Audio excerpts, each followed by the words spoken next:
రాష్ట్ర ప్రభుత్వం నిరుద్యోగ SC, ST, BC, minority, EBC యువతకు స్వయం ఉపాధి కల్పించేందుకు ఉద్దేశించి ప్రతిష్టాత్మకంగా అమలు చేయనున్న రాజీవ్ యువ వికాస పథకం ద్వారా ఎక్కువ మంది లబ్ధి పొందే విధంగా నల్గొండ జిల్లాలో యువతకు అవగాహన కల్పించడంలో భాగంగా షెడ్యూల్ కులాల కార్పొరేషన్ ఆధ్వర్యంలో శుక్రవారం నల్గొండ జిల్లా కనగల్ మండలం జియడవెల్లి గ్రామంలో రాజీవ్ యువ వికాస పథకంపై అవగాహన కార్యక్రమాన్ని ఏర్పాటు చేశారు.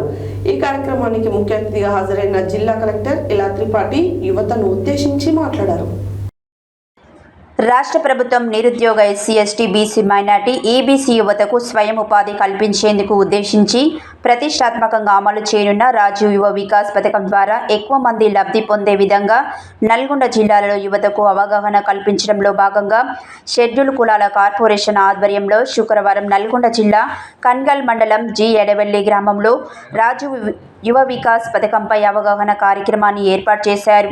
ఈ కార్యక్రమానికి ముఖ్య అతిథిగా హాజరైన జిల్లా కలెక్టర్ ఇలా త్రిపాఠి యువతను ఉద్దేశించి మాట్లాడుతూ జియడవెల్లి గ్రామం అత్యంత వెనుకబడిన గ్రామమని, గ్రామాన్ని అభివృద్ధి చేసేందుకు గాను రాష్ట్ర రోడ్లు, భవనాల, సినిమాటోగ్రఫీ శాఖల మంత్రి కోమటిరెడ్డి వెంకటరెడ్డి ఆదేశాల మేరకు తాను గ్రామాన్ని దత్తత తీసుకున్నట్లు కలెక్టర్ ప్రకటించారు. గ్రామాభివృద్ధిలో భాగంగా అవసరమైతే గ్రామానికి ప్రత్యేక మంజూరులు ఇవ్వడంపై దృష్టి పెడతామన్నారు.